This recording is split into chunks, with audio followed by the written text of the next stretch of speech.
Rasa. Nava meaning nine and Rasa meaning essence or emotion.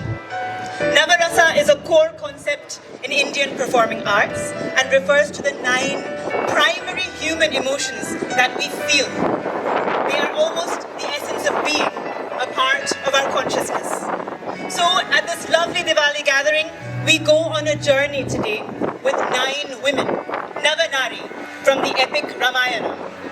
Incidentally, this is the completion of 9 years of this fantastic Edinburgh Diwali, so 9 is a special number for us tonight. So we explore these 9 emotions with these women. Through their stories, we become the voice of these immortal female characters without whom Ramayana would not exist. So in Indian mythology and art, 9 rasas are often visually associated with colors. Have you ever felt colors instead of seeing them? We have Vibhatsya, the emotion of disgust and aversion. This is often blue in Indian classical art. This color is used to evoke a sense of unease. You'll see Shiva in blue. We have Shringara or love in green. Perhaps difficult to visualize love as green, but it comes from nature or new beginnings. We have Hasya, laughter, which is pink or white. Karuna, compassion, which is grey. We have Rodra or anger, which we all know is red. We have often seen red. We have Veera or heroism, which is often depicted in orange. We have Bhayankara or fear, which is black. We have Adbhuta or wonder, which is yellow. This comes perhaps from every morning's sunrise, a symbol of new beginnings again. And we have Shanta or peace, finally, which is white. So come, let us start our journey together to meet these women and listen to their stories. And let us see how many of these colors we can feel together tonight.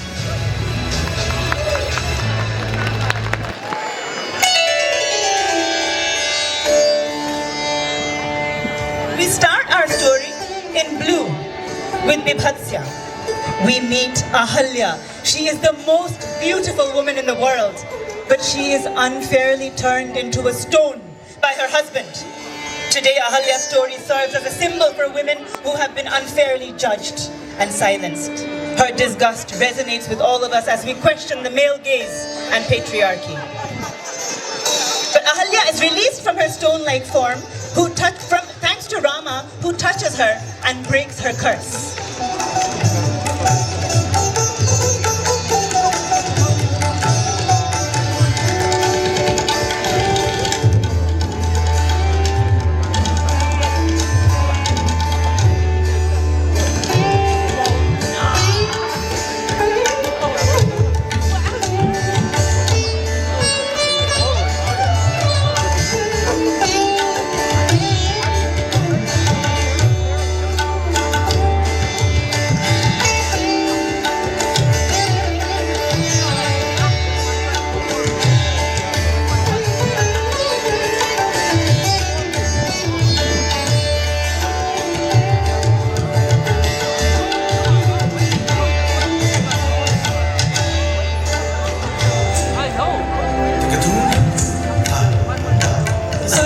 We meet Sita, the beautiful princess in love.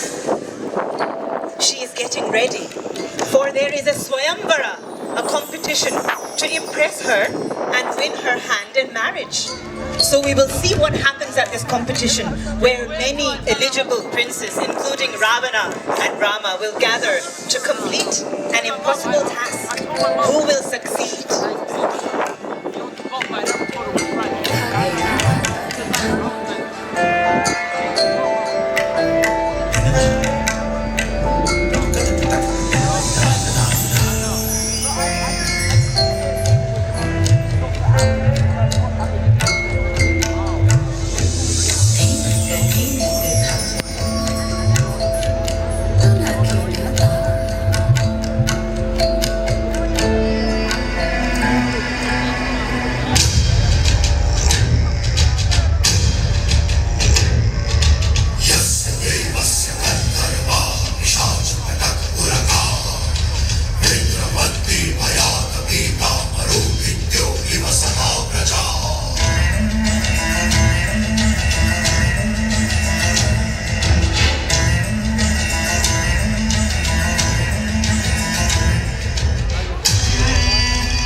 Across the kingdom of Ayodhya, and everyone celebrates the marriage of Ram and Sita and Lakshman and Sita's sister Urmila.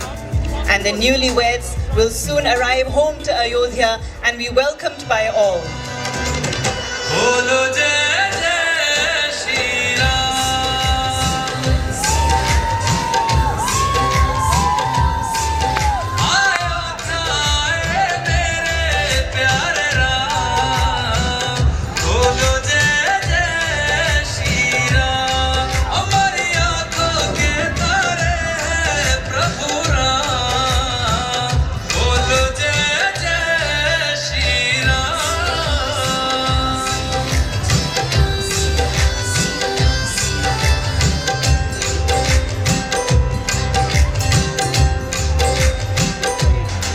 However, these moments of peace are about to be disrupted by Kaikeyi's anger or Rodra.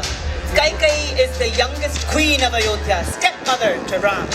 Kaikeyi's manipulative maid Manthara starts to poison her mind against Rama and suggests that Kaikeyi's own son Bharat should be king and that Ram should be banished from the kingdom of Ayodhya.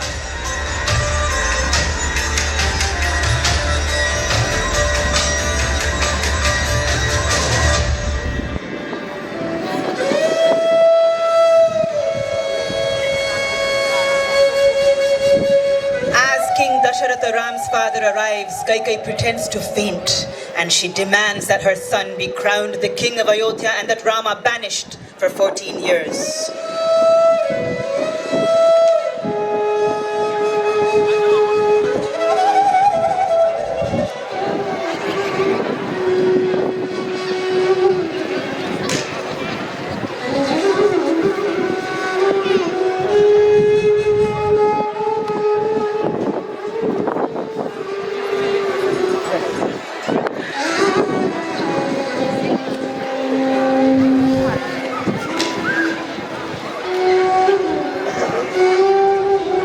The king is heartbroken, but he must agree, for he is bound by his unbreakable oath.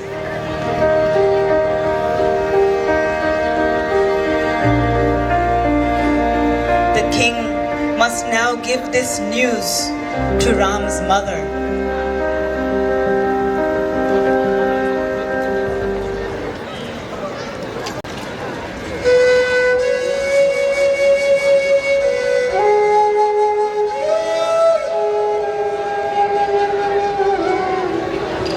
When Queen Kaushalya, Rama's mother, hears the news, she is inconsolable. But she holds herself together. She remains calm, the ever-patient symbol of peace or Shanta.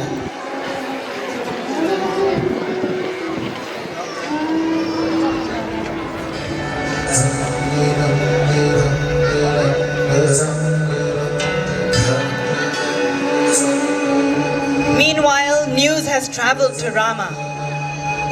He values his father's honor, consoles his mother, and Rama accepts his exile and he prepares to leave.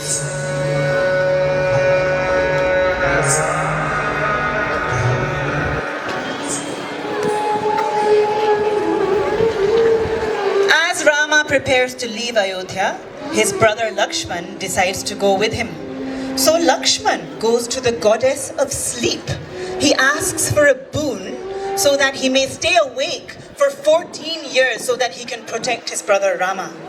The goddess of sleep agrees, but only in exchange for someone else who would sleep instead of him for 14 years. So who else but his wife Urmila to make this sacrifice? We feel sorrow or karuna as Urmila gives up 14 years of her life to the goddess of sleep so that her husband can fulfill his duties.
Leave Ayodhya and move to the Panchavati forest where they must build a new little home together.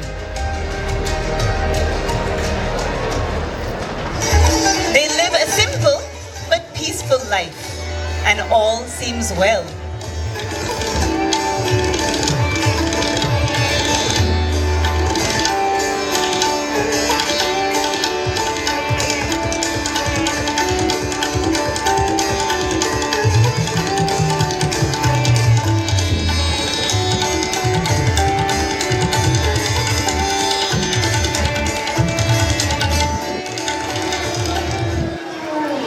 Wait, there is a quiet terror or bhayanaka lurking in the forest in the form of Surpanaka. She transforms herself into a beautiful woman in order to seduce Ram and Lakshman, who reject her advances.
Goes to her brother Ravana, the king of Lanka. She spreads her bhayanaka. She complains about her humiliation. She describes the beauty of Sita and she convinces Ravana to take revenge.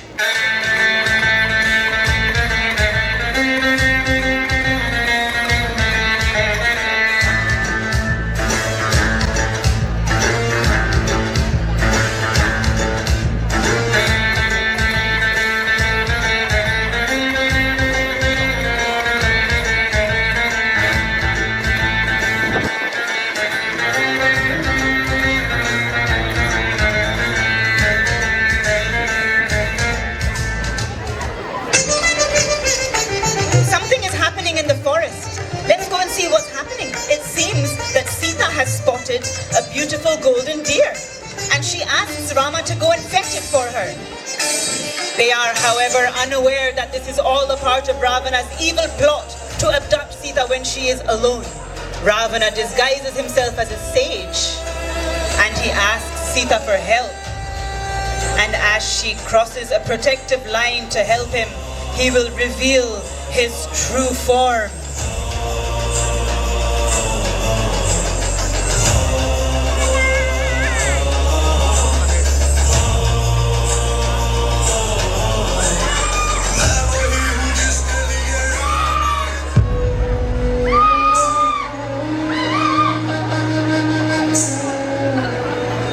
Ram and Lakshman return to an empty house, and thus the search for Sita begins.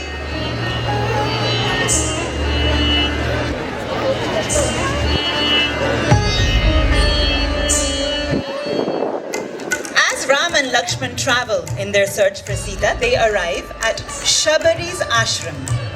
Shabari was known for her unwavering devotion to Rama, and she believed that she would be blessed with the vision of Rama before she died.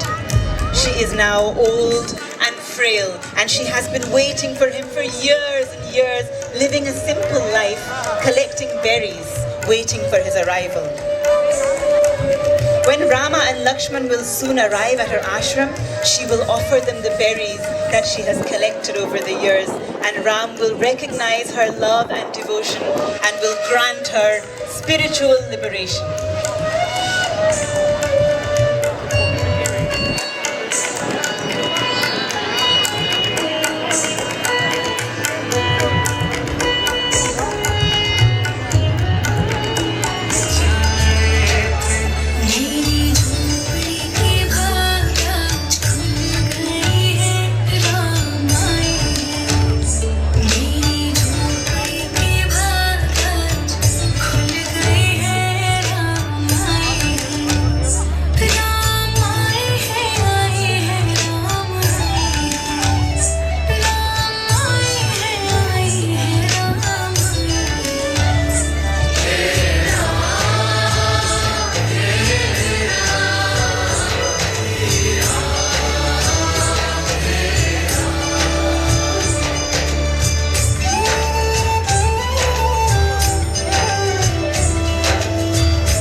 Or Hasya with them in their hearts, Rama and Lakshman continue their journey to Lanka to find Sita.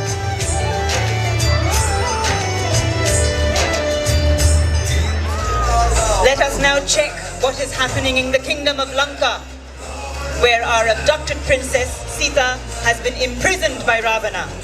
Ravana is trying to convince Sita to be his wife.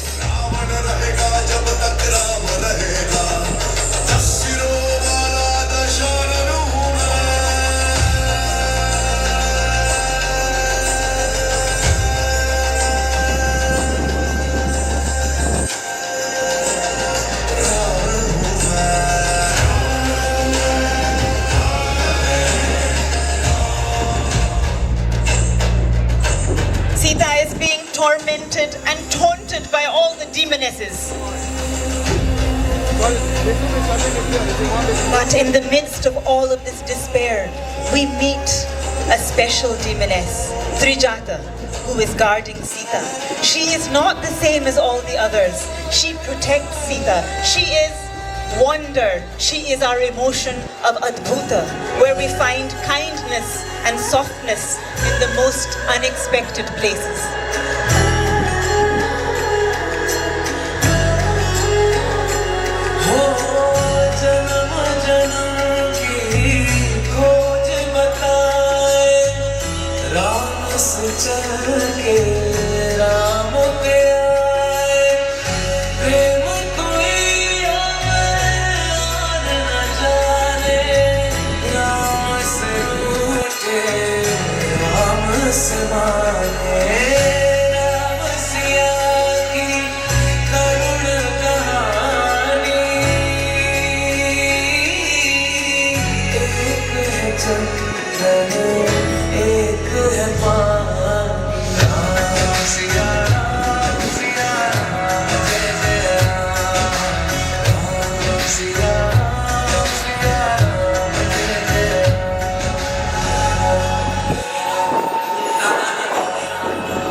Ravana grows increasingly frustrated with Sita's resilience and resistance.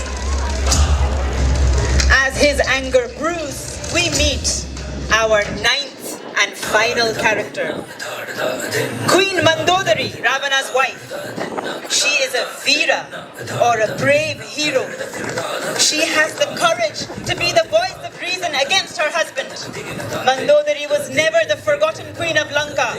She asks Ravana to do the right thing. She can sense that Rama is not far and a war is brewing and this could destroy everything.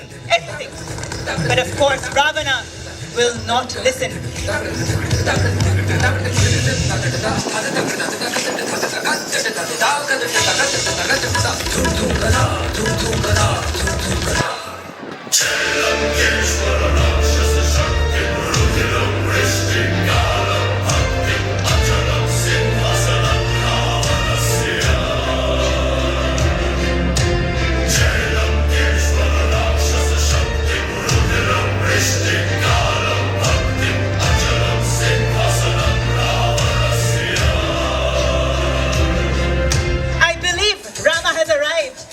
What happens next?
Jai